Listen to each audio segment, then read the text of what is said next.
If you've been around watches a little while, you'll know all about Grand Seiko. In fact, even if you're new, you may have heard talk of this high-end Japanese contender infiltrating our hearts and minds, and indeed Swiss profits. But that's relative to its closest competitor, Rolex, with watches around the £5,000 mark. This, though, this is 10 times that. This is a £50,000 Grand Seiko.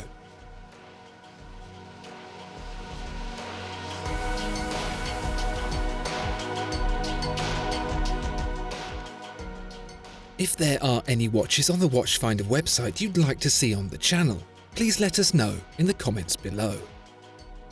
If you've not heard the story of Grand Seiko before, here's a quick catch-up. Seiko was established in 1881 after founder Kintaro Hattori decided he could take on the Swiss, first importing parts then making his own, with the ultimate goal to win the Swiss accuracy trials, with the watch created by building two competing factories, Seiko and Grand Seiko, finally taking the prize in 1968 for the most accurate mechanical watch, although losing out overall to the new Swiss quartz caliber, the Beta-21, and subsequently causing the Swiss to cancel the trials altogether, culminating in the 1969 release of the quartz Seiko Astron and the quiet disbandment of both King Seiko and Grand Seiko. And breathe. The changing landscape heralded the achievements of King and Grand Seiko, and of much of the Swiss industry as well, irrelevant for the new era of electronic watches.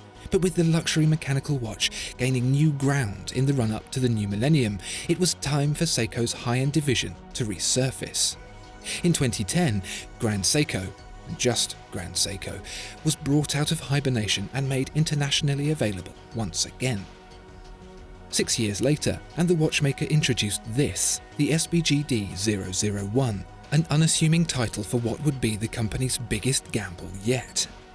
But the gamble gets even bigger, because this flagship Grand Seiko watch doesn't even have the much sought-after mechanical escapement collectors are looking for at this price point, let alone a complicated one.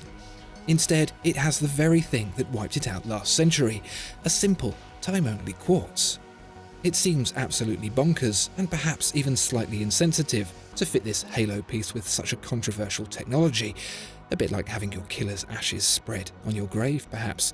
But this isn't any old quartz, this is spring drive.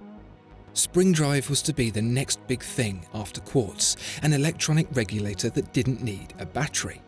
Invented by Seiko engineer Yoshikazu Akahana in 1977, it delivered the one thing a normal quartz watch never could: sweeping seconds. To tick 4 or 5 times a second drained a quartz battery down to an unusable degree, and so the single tick per second was settled upon.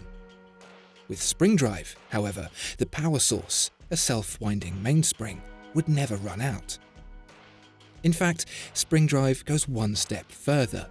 Thanks to the incredible genius of its mechanism, instead of a fast tick like a mechanical watch, it gets a completely smooth sweep. It's uncanny to watch, so serene and unflustered, hiding the complexity of what's going on within. It all starts with a mainspring, like any mechanical watch, and that spring turns a wheel, the glide wheel. That glide wheel spins past an electromagnet, which generates a current. That current is fed into a quartz crystal, which regulates the watch. But instead of using a motor to drive the hands like a typical watch, the signal from the quartz is sent back to the electromagnet to control the rotational speed of the glide wheel, which directly connects to the smoothly sweeping second hand. It took over 230 patents, 600 prototypes, and 2 decades to get the thing to work. And in 2016, the technology was chosen to power Grand Seiko's biggest challenge yet, the SBGD-001. It's the £50,000 question. Can Grand Seiko make a watch worth as much as the SBGD-001 costs? Starting with the basics, it's constructed around a 43mm wide, 13.2mm thick platinum case, so in terms of raw materials, it's getting a good head start. But that's a bit of a vulgar way of digesting this watch, and is certainly not the impression of value I think Grand Seiko really wanted anyone to have. It's not so much what this watch is made of, as where it was made, and that's at Seiko's micro artist studio in Shiojiri. It's here that Seiko gathers its most talented craftspeople to build its most exquisite watches, with the intention of passing down traditional watchmaking skills through the generations. Perhaps that sounds a bit saccharine, but it's entirely true. Every employee there has been hand-selected for their talent and dedication to the craft. For the SBGD001, that craft starts with the dial. If the case is a Grand Seiko's frame, the dial is its canvas, and for the SBGD001, that canvas is incredibly special indeed. It's common for Grand Seiko to base its dials on the incredible landscapes surrounding the workshops, and the SBGD001 is no different. A crisp layer of fresh, crystalline snow from the Nagano Mountains is the inspiration here, with the representation accurately portrayed through the use of diamond dust. And as indulgent as that is, individual diamond flakes catching the light in a wholly organic way, it's not even the most impressive thing about the dial.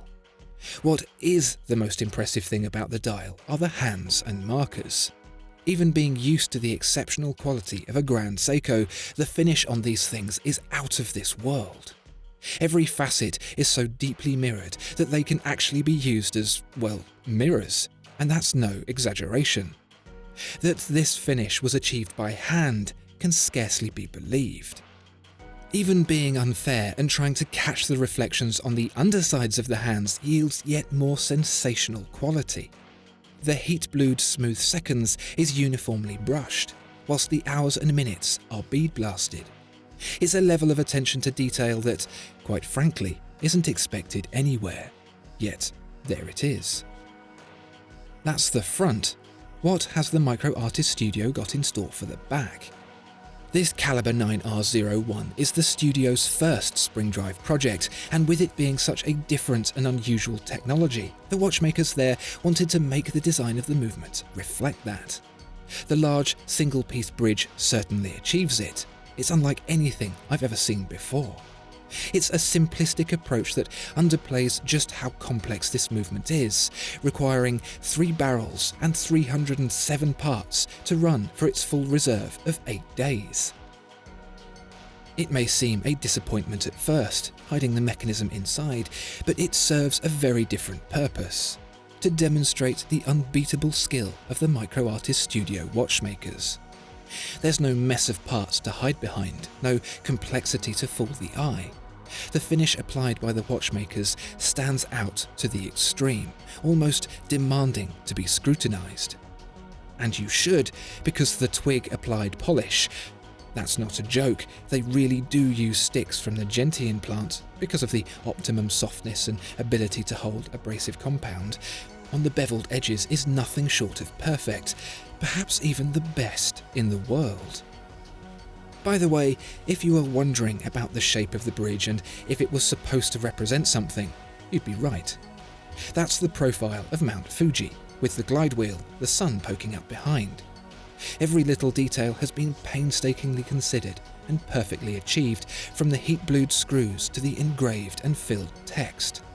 It's one of only a very few movements to receive the Micro Artist Studio motif, the Kikyo flower, which is of course expertly applied. Just as Seiko approached the challenge of beating the Swiss in a unique and innovative way in the 1960s, so too has it entered the world of extreme high-end watchmaking.